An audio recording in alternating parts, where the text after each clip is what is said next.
Hello my dear students, welcome back to one more video. आज के इस video में हम स्टार्ट करने वाले हैं इलेक्ट्रोकेमिस्ट्री का एक और बहुत ही ज्यादा इंपॉर्टेंट पार्ट, और वो है Faraday's laws of electrolysis. So student, ये जो कॉन्सेप्ट है फैराडेज लॉज ऑफ इलेक्ट्रोलिसिस, ये आपके बोर्ड एग्जाम में भी पूछा जाता है और ये कॉम्पिटिटिव एग्जाम्स के लिए तो बहुत ही ज्यादा इंपॉर्टेंट टॉपिक है, क्योंकि इसके ऊपर जो न्यूमेरिकल्स होते हैं, न्यूमेरिकल बेस्ड एमसीक्यू क्वेश्चंस आते हैं फैराडेज लॉ ऑफ इलेक्ट्रोलिसिस पे। सो इस चैप्टर में हमने बहुत सारे कॉन्सेप्ट्स पढ़े हैं, इलेक्ट्रोकेमिकल सेल पढ़ा, इलेक्ट्रोलिसिस पढ़ा है। तो इलेक्ट्रोलिसिस में भी specifically Faraday's law of electrolysis हम स्टार्ट करने वाले हैं। आप देखोगे यहां पर मैंने लिखा है Faraday's laws of electrolysis. It means Faraday का सिर्फ एक लॉ नहीं है, फैराडेज के दो लॉज है, जिसमें से हम आज दोनों लॉज स्टडी करेंगे। तो चलो स्टार्ट करते हैं। सो अभी हम देखते हैं सबसे पहले तो first law of Faraday. Faraday's first law क्या है?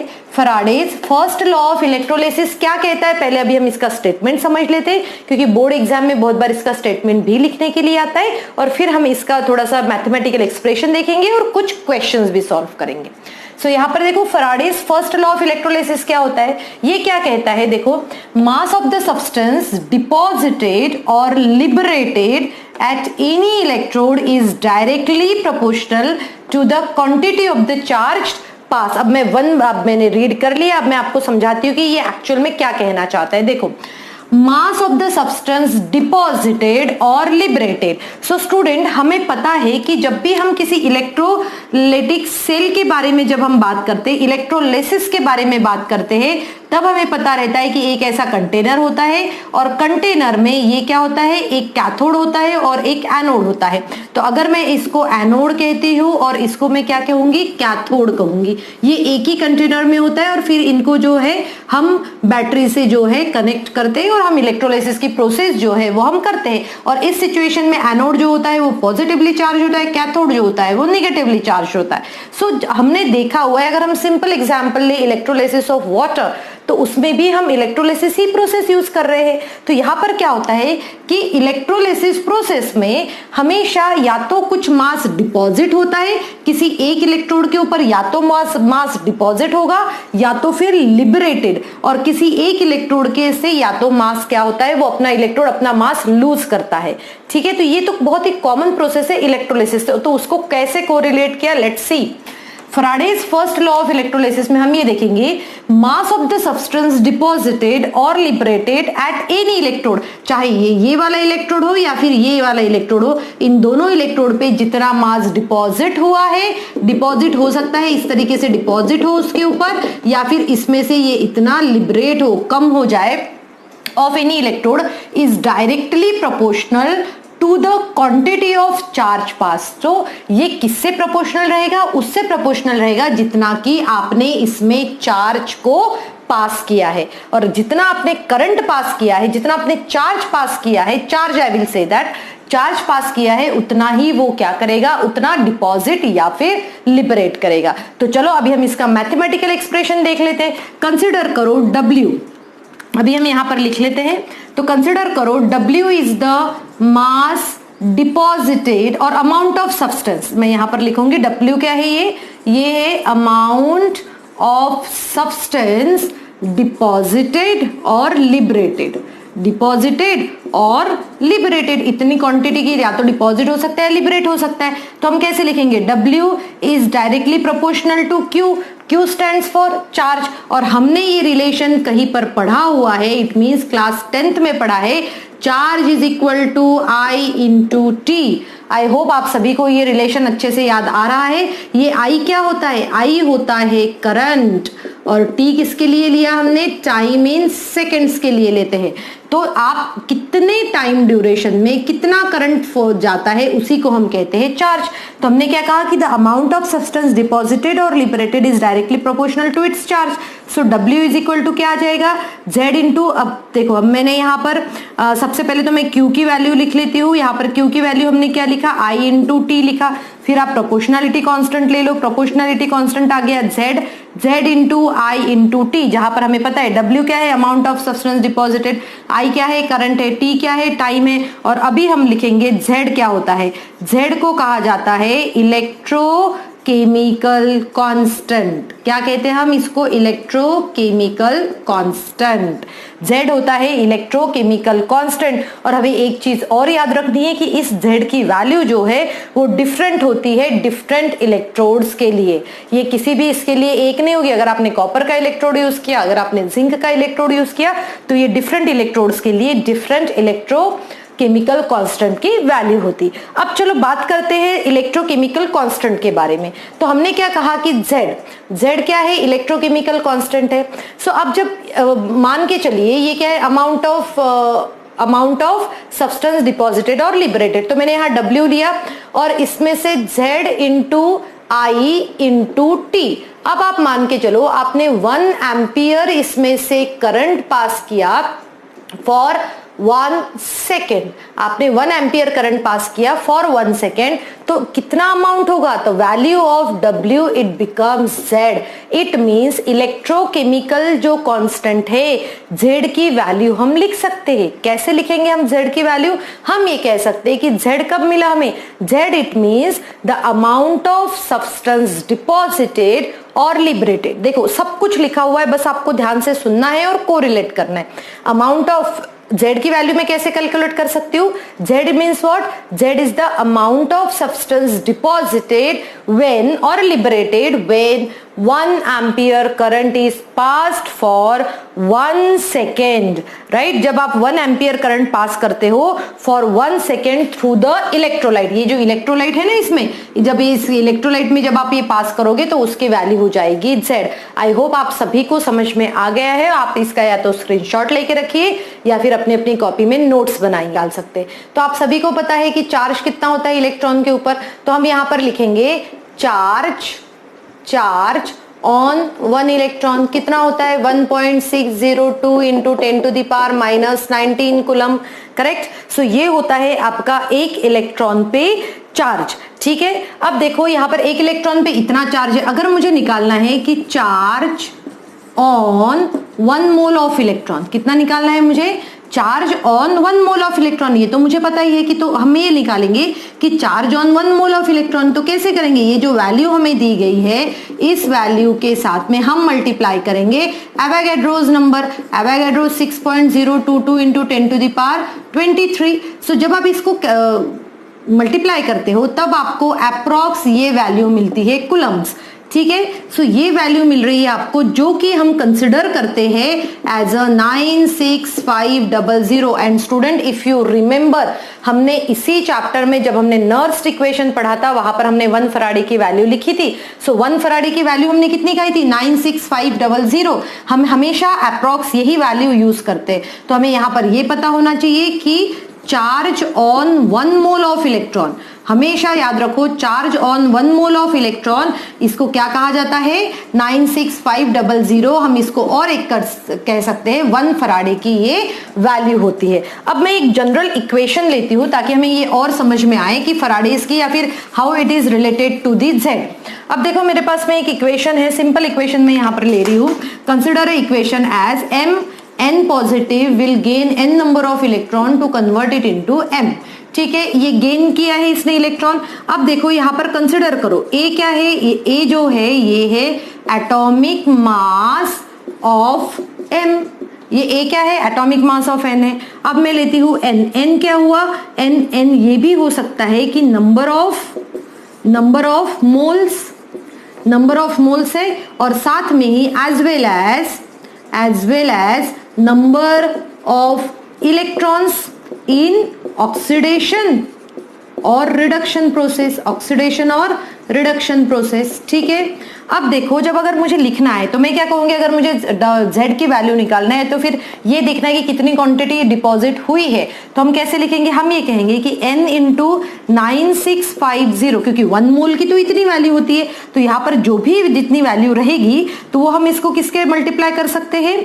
हम कर सकते हैं 9650 से। So n number of electron और n into 9650 will deposit how many quantity it will deposit that we will write here. तो देखो हम ये कहेंगे कि n इंटू 96500 ये जो डिपॉजिट करेगा ये कितनी क्वांटिटी होगी, है ना। और ये देखो ये चार्ज कितना डिपॉजिट करेगा, ये चार्ज, ये क्या है, चार्ज है, इतना क्या है, चार्ज है। Charge will deposit A gram of metal. वो कितना करेगा उसके ऊपर, ए ग्राम ऑफ मेटल करेगा, ठीक है। अब देखो इसको सॉल्व करके देखते हैं। अब जब आप इसको सॉल्व करोगे तब आपको ये पता चलता है कि ये जो है इस वैल्यू को हम क्या कह सकते हैं, अगर हम इसको Z भी कह सकते हैं। क्यों कह सकते हैं, क्योंकि हमने पहले भी रिलेशन देखा था कि 1 एम्पियर और 1 सेकेंड का करंट जब आता है तो वो डिपोजिशन के इक्वल हो जाता है। सो हमने यहाँ पर वैल्यूज निकाले तो Z इज इक्वल टू ये क्या हो जाएगा, A अपॉन N इंटू 96500। जब 96500 और ये जो वैल्यू होती है atomic mass upon valency, atomic mass upon valency, तो ये क्या होता है, एटॉमिक मास अपॉन वैलेंसी तो होता है इक्विवेलेंट मास। तो हम यहां पर लिखेंगे इक्विवेलेंट मास, तो हम इसको इक्विवेलेंट मास की जगह हम E भी यूज कर सकते हैं। So Z is equal to E upon 96500, जहां पर E मतलब क्या है, E मतलब है इक्विवेलेंट मास। सो स्टूडेंट इसको समझो ध्यान से, ये क्या कह रहे हैं। यहां तक आई होप सभी को समझ में आ गया कि हमने 1 फराडे की वैल्यू कैसे निकाली है 96500 के बेसिस पे। फिर हमने एक जनरल इक्वेशन लिया, इस इक्वेशन में हमने क्या देखा कि n नंबर ऑफ इलेक्ट्रॉन्स जो है वो हमें पता चल रहा है कि उसकी वैलेंसी कितनी है, और वही नंबर ऑफ इलेक्ट्रॉन्स पार्टिसिपेट कर रहा है ऑक्सीडेशन और रिडक्शन में।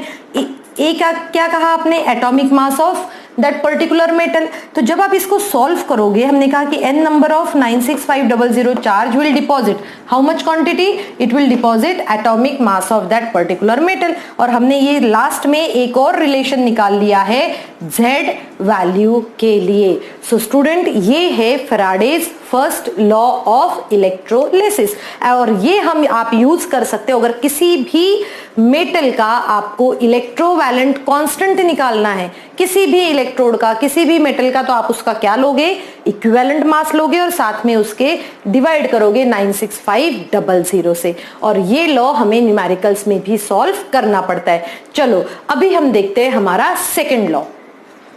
So student, here we are starting with the second law of Faraday's electrolysis. अब जो ये फराडे का जो सेकंड लॉ ऑफ इलेक्ट्रोलिसिस है, ये क्या कहता है, यहाँ पर मैंने लॉ लिख के रखा हुआ है, आप सभी को नोट डाउन करके रखना है क्योंकि डिस्क्रिप्टिव क्वेश्चन में हमें कंप्लीट लॉ लिखना पड़ता है। तो देखो लॉ क्या कहता है, फराडेज सेकंड लॉ ऑफ इलेक्ट्रोलिसिस कहता है when the same quantity of charge passed through the solutions, जब भी किसी सॉल्यूशन में आप सेम क्वांटिटी ऑफ चार्ज पास करते हैं और वो भी of different electrolytes connected in series, और उन सभी इलेक्ट्रोलाइट्स को आपने कैसे से कनेक्ट किया है, सीरीज में कनेक्ट किया है, तो ये कहा जाता है कि the masses of the substance deposited at their respective electrode will be directly proportional to the equivalent masses. चलो यहाँ पर एक डायग्राम बना लेते हैं ताकि हमें अच्छे से समझ में आए। अभी मैंने ये 2 कंटेनर्स लिए हैं, इस 2 कंटेनर्स में आप ये 2 इलेक्ट्रोड्स हम इस तरीके से दिखा सकते हैं जो कि कनेक्टेड है सीरीज में। कैसे कनेक्टेड है, सीरीज में। आप इसमें एक इलेक्ट्रोलाइट ले लेते हैं हम, यहाँ पर एक इलेक्ट्रोलाइट हो गया है, कंसिडर करो ये कौन सा इलेक्ट्रोलाइट है, CuSO4।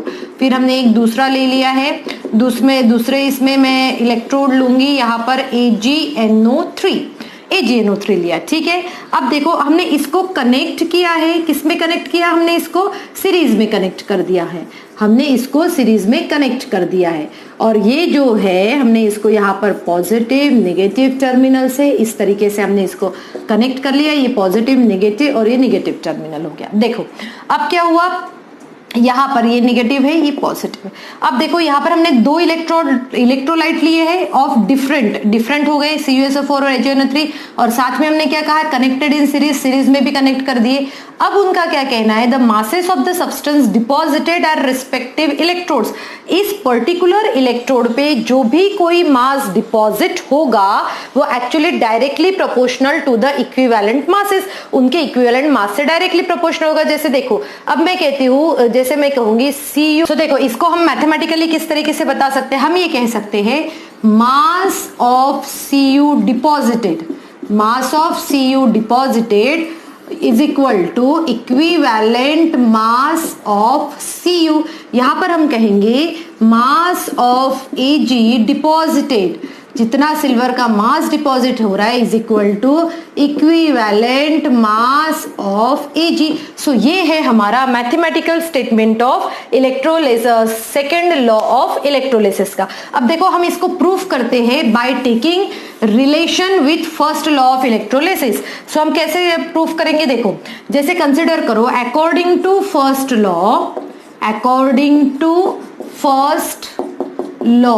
Of Faraday of electrolysis, according to first law of electrolysis हमें पता है क्या होता है वो, W is equal to Z into Q। So अब मैं W इंडिविजुअल्स के लिए निकाल लेती हूँ। जैसे अगर according to the first law of electrolysis W is equal to Z into Q क्या होता है, चार्ज होता है, इलेक्ट्रोकेमिकल कांस्टेंट, और W is the amount of substance deposited. तो हम ये कहते हैं कि फॉर फर्स्ट इलेक्ट्रोलाइट, कोई भी जो फर्स्ट इलेक्ट्रोलाइट रहेगा, so for first electrolyte it would be W1 is equal to Z into Q1। For second electrolyte हम क्या देख सकते हैं, फॉर सेकेंड इलेक्ट्रोलाइट हम देख सकते हैं W2 is equal to Z into Q2। But as we know that same current is pass और same charge is passed and hence Q1 is equal to Q2, या फिर हम सिंपली क्या लिख सकते हैं उसको, Q भी लिख सकते हैं। अब चलो अब देखते हैं जब आप इसको ये सेम हो जाएगा तो फिर हम किस तरीके से इसको कैलकुलेट कर सकते हैं। ठीक है, अब देखो यहाँ पर हमने इलेक्ट्रोलाइट और हमने कहा था कि सबका इलेक्ट्रोवैलेंट की क्वांटिटी कैसे रहती है, डिफरेंट रहती है, इसलिए हमने W1 इंटू ये हो गया। ठीक, अब ये तो कौन सा Q1 और Q2 का चार्ज क्या है, सेम है, तो हम कैसे लिखते हैं, हम ये कहेंगे ऑन डिवाइडिंग हम इन दोनों को डिवाइड करके देख लेते हैं। W1 upon W2 is equal to Z1 into Q upon Z2 into Q cancel हो गया है। अब देखो हमने एक रिलेशन और स्टडी किया था, हमने वो रिलेशन ये देखा था Z is equal to E upon 96500। So let's put that W1 upon W2 is equal to E1, Z1 है तो E1 अपॉन 96500। अब यहाँ पर क्या आएगा, E2 अपॉन 96500।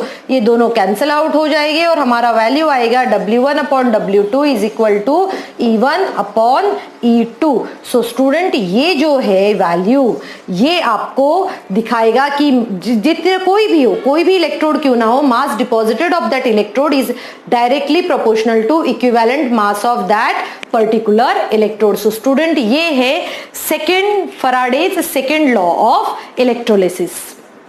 आई होप आप सभी को ये समझ में आ रहा है। तो चलो अभी इसके ऊपर एक या दो न्यूमेरिकल सॉल्व करके देखते हैं। So student, let's start with the questions based on Faraday's law of electrolysis. So first question we have is how much charge is required for the reduction of, उन्होंने सिर्फ इतना पूछा है कि भाई कितना चार्ज लगेगा हमें अगर हम 1 मोल ऑफ Al3 पॉजिटिव को कन्वर्ट कर रहे हैं Al में। तो पहले हम इसको लिख लेते हैं कि किस तरीके से कन्वर्ट होगा। अब देखो Al3 पॉजिटिव अगर कन्वर्ट हो रहा है Al में तो हमें पता होना चाहिए कि रिडक्शन प्रोसेस है, मतलब गेन ऑफ इलेक्ट्रॉन हुआ होगा। और कितना गेन ऑफ इलेक्ट्रॉन हुआ होगा, 3 इलेक्ट्रॉन्स को गेन हुआ होगा। ठीक है, सो जैसे हमें पता है कि भाई 1 मोल इलेक्ट्रॉन्स का जो चार्ज होगा वो कितना होगा, 96500 होता है। ठीक है, अब हमारे पास में कितने हैं, 3 मोल्स ऑफ इलेक्ट्रॉन्स है, इसीलिए हम क्या कहेंगे 3 moles of electrons is equal to 3 into 96500 coulombs. And student it's so easy, चलो इसको कैलकुलेट कर लो। यहाँ 0 0 यहाँ पर कितना होगा, फिर आ गया 19 20 28। ठीक है, तो इतने कूलम्स चार्ज जो है यहाँ पर पास होगा जब आपको कन्वर्ट करना है 1 mole of Al3 positive to 1 mole of Al3 positive to Al। ठीक है, आप इसको इस तरीके से भी लिख सकते हो, या फिर अगर आपको इसको डेसिमल में लिखना है तो 1 2 3 4 5, so 2.895 into 10 to the power 1 2 3 4 5 है, सो इसीलिए आ जाएगा 5 coulombs. Both answers are correct. चलो अब आते हैं हम हमारे दूसरे क्वेश्चन की तरफ। इस क्वेश्चन में क्या कहा गया है, देखो 1 mole of MnO4 negative to Mn2 positive. So MnO4 negative convert हो रहा है Mn2 पॉजिटिव में। अब हमें यहाँ पर जो सबसे पहले इसका ऑक्सीडेशन स्टेट निकालनी पड़ेगी, और आई होप सबको ऑक्सीडेशन स्टेट निकालते आती है। मैं यहाँ निकाल कर बताती हूँ कि किस तरीके से ऑक्सीडेशन स्टेट निकालते हैं हम। MnO4 नेगेटिव, सो Mn की x लेंगे प्लस यहाँ इसके ऊपर चार्ज कितना होता है -2 इंटू 4, और ये होल पे चार्ज -1 है इसलिए साइड में -1 आएगा x, और ये कितना होगा 4 2 जा 8, -8 is equal to -1, x is equal to -1 plus 8 और x is equal to 7। So इसके ऊपर ऑक्सीडेशन स्टेट जो है वो आ रही है +7। यहाँ पर भी ऑक्सीडेशन स्टेट कितनी आएगी, यहाँ पर ऑक्सीडेशन स्टेट आएगी +2। ठीक है, यहाँ पर दिया हुआ है, तो चलो अब कन्वर्ट करते हैं। कैसे कन्वर्ट करेंगे हम, देखो MnO4 नेगेटिव को तो कितने इलेक्ट्रॉन्स इसमें इन्वॉल्व हुए, नंबर ऑफ इलेक्ट्रॉन्स जो इन्वॉल्व हुए हैं वो है 5 इलेक्ट्रॉन्स। हम कहेंगे यहाँ पर 5 इलेक्ट्रॉन्स, तो सिंपल हम लिखेंगे कि कितना चार्ज लगा हुआ है, चार्ज रिक्वायर्ड कितना होगा, यहाँ पर 5 है इसलिए 5 इंटू 96500 कूलम्स। आप इसको कैलकुलेट कर सकते हो, 005 देन 2 30 32 3 45 47 कूलम्स। ठीक है, या फिर जैसे आप इसको इस तरीके से भी लिख सकते हैं वैल्यू को, into 10 to the power 5 coulombs. So student, ये बहुत ही इजी टेक्निक होता है, और जब भी जैसे मैंने बताया था MCQ क्वेश्चन में, किसी भी कॉम्पिटेटिव क्वेश्चन में, एग्जाम में इसी टाइप के क्वेश्चन आ सकते हैं आपको। और इसके अलावा आपको अगर डिस्क्रिप्टिव क्वेश्चन देखना है तो आपको एक मार्क्स दिया जाएगा और फिर उसके ऊपर उसके क्वेश्चंस को सॉल्व करना है। सो स्टूडेंट, आई होप आप सभी को आज का वीडियो ये समझ में आ गया है, और आप सभी जो है इस वीडियो को ध्यान से पढ़िए, और अगर कुछ भी डाउट हो तो आप मुझसे पूछ सकते हैं। Thank you students and have